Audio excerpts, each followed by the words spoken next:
বিশেষ কোনো কারণ ছাড়াই সম্প্রতি পুঁজিবাজারে এত ভয়াবহ বিপর্যয় এ যাবৎকালে বিনিয়োগকারীরা দেখেনি। Market has been falling on an unimaginary magnitude. লাগামহীন দরপতনে বিনিয়োগকারীরা নিঃস্ব হয়ে গেছেন এবং অনেকেই আতঙ্কিত হয়ে পুঁজিবাজার ছাড়ছেন। এর মাঝে ডিএসসি ব্রোকার্স অ্যাসোসিয়েশন গতকাল একটি মিটিং করেন এবং মিটিংয়ে তারা 7টি দাবি উত্থাপন করেন। আজ আমরা ওভারঅল মার্কেট নিয়ে আলোচনা করব, সাথে ডিবিএর মিটিংয়ের দাবিগুলো কী ছিল পর্যালোচনা করব। পুঁজিবাজারকে স্টেবল এবং স্বাভাবিক ধারায় ফিরিয়ে আনার লক্ষ্যে গতকাল ডিবিএ একটি মিটিং করেন এবং মিটিংয়ে তারা 7টি দাবি উত্থাপন করেন। আমরা একে একে জানার চেষ্টা করব দাবিগুলো কী ছিল এবং সেগুলো বাস্তবায়িত হলে পুঁজিবাজারে কতটা সুফল বয়ে আনবে। প্রথমত, শেয়ারের দামে পুনরায় ফ্লোর প্রাইস আরোপ করার যে গুজবটি বাজারে রয়েছে তা মিথ্যা, ভিত্তিহীন। ফ্লোর প্রাইসের পুনরাবৃত্তি ঘটবে বলে ডিবিএ আদৌ মনে করে না এবং বর্তমান মার্জিন বিধিমালা 1999 সালের এবং এটিকে যুগোপযোগী ও সংস্কার প্রয়োজন। ভালো কোম্পানির আইপিও বাজারে তালিকাভুক্ত করতে হবে। কোম্পানি তালিকাভুক্তির ক্ষেত্রে সকল প্রকার আইন ও বিধিবিধানের সঠিক পরিপালন নিশ্চিত করতে হবে।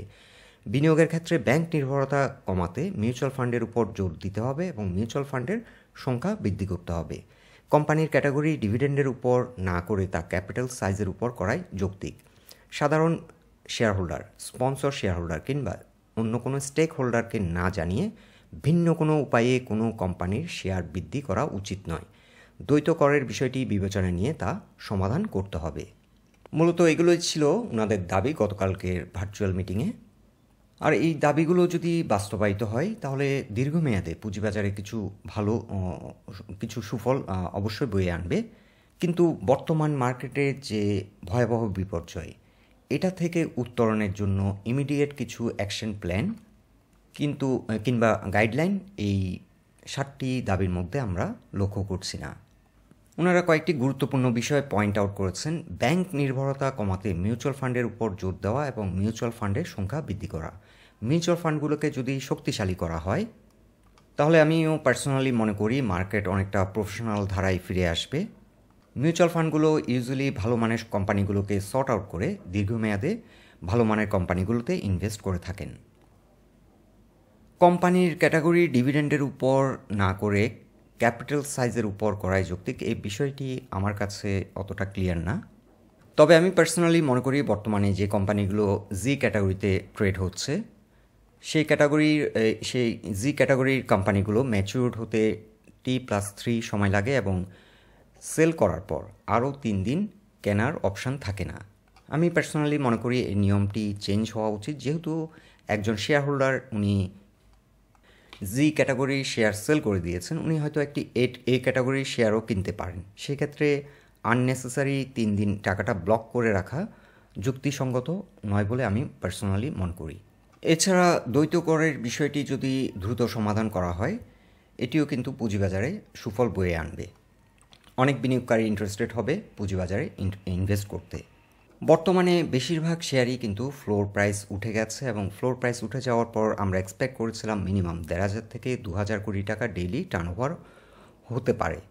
কিন্তু বর্তমান টার্নওভার চিত্র দেখে এটিকে আসলে পুয়ার টার্নওভার বলাটাও ঠিক হবে, নটোরিয়াসলি পুয়ার। টোটাল মার্কেট ক্যাপিটালের 1%-এরও কম লেনদেন হচ্ছে ডেইলি। সো এখানে ওনারা এই বিষয়টির উপর গুরুত্ব দিতে পারত, ডেইলি টার্নওভার কীভাবে বৃদ্ধি করা যায়। সেক্ষেত্রে T+1 ট্রেডিং সিস্টেম চালু করা যায় কিনা সেটি নিয়ে আলোচনা হতে পারত।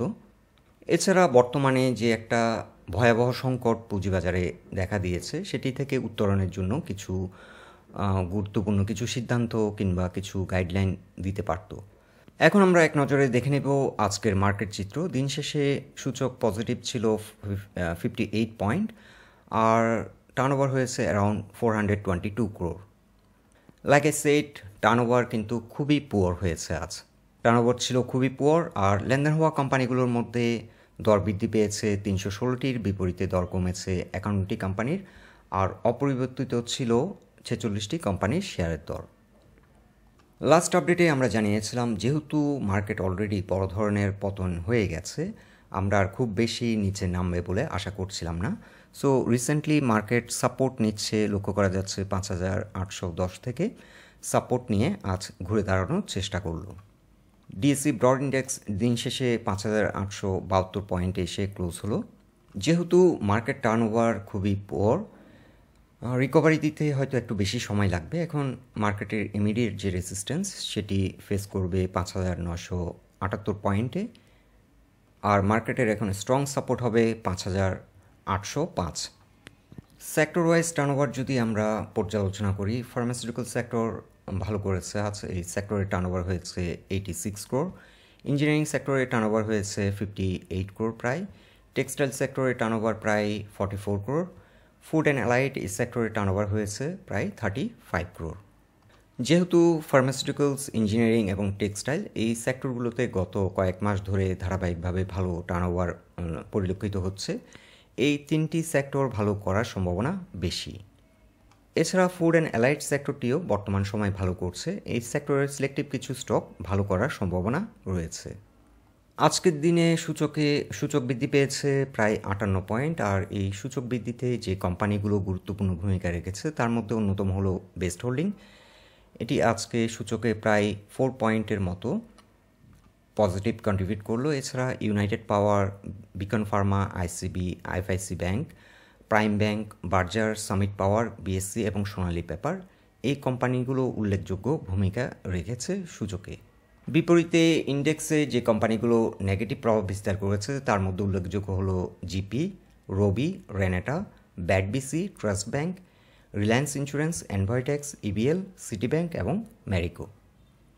এছাড়া আজকের দিনে টপ গেইনারে ছিল KPPL, SP ceramic, Golden Son, Union Capital, ওয়েবকোড, আপ্তাবটো, AB Bank, Crystal Insurance, Keya cosmetic এবং এসবিএসি ব্যাংক। সো ওভারঅল বলতে গেলে মার্কেট এখন ঘুরে দাঁড়ানোর চেষ্টা করছে, তবে মার্কেট টার্নওভার ভেরি পুয়ার, এটি একটি কনসার্নিং ইস্যু। যদিও মার্কেটে 2-4টি স্টক মোমেন্টাম পেয়েছে এবং সেই স্টকগুলোতে হয়তো ট্রেডিং অপরচুনিটি আছে, কিন্তু overall market still very weak এবং রিকভারি দিতে সময় নিতে পারে। এছাড়া আরেকটি কনসার্নিং ইস্যু হচ্ছে বর্তমানে লিকুইডিটি ক্রাইসিস সৃষ্টি হয়েছে ব্যাঙ্কগুলোতে। এছাড়া বর্তমানে ইন্টারেস্ট রেট বৃদ্ধি পাওয়ার কারণে money is becoming more and more expensive, যার কারণে আমরা ধারণা করছি অনেকেই হয়তো যারা ইনস্টিটিউশনাল ইনভেস্টর কিংবা যারা বড় মাপের ইনভেস্টর তারা হয়তো মার্জিন অ্যাডজাস্ট করে দিয়েছে এবং তারা এই মুহূর্তে হয়তো মার্জিন ইউজ করবে না।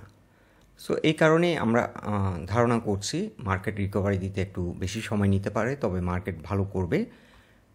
এখন যে স্টকগুলো ওভার ডিসকাউন্টেড প্রাইসে পাওয়া যাচ্ছে, বিশেষ করে ভালো মানের কোম্পানিগুলো, যে কোম্পানিগুলো ভালো ডিভিডেন্ড পে করে বছর শেষে, সেই কোম্পানিগুলোতে এন্ট্রি নেওয়ার জন্য ভালো সময়।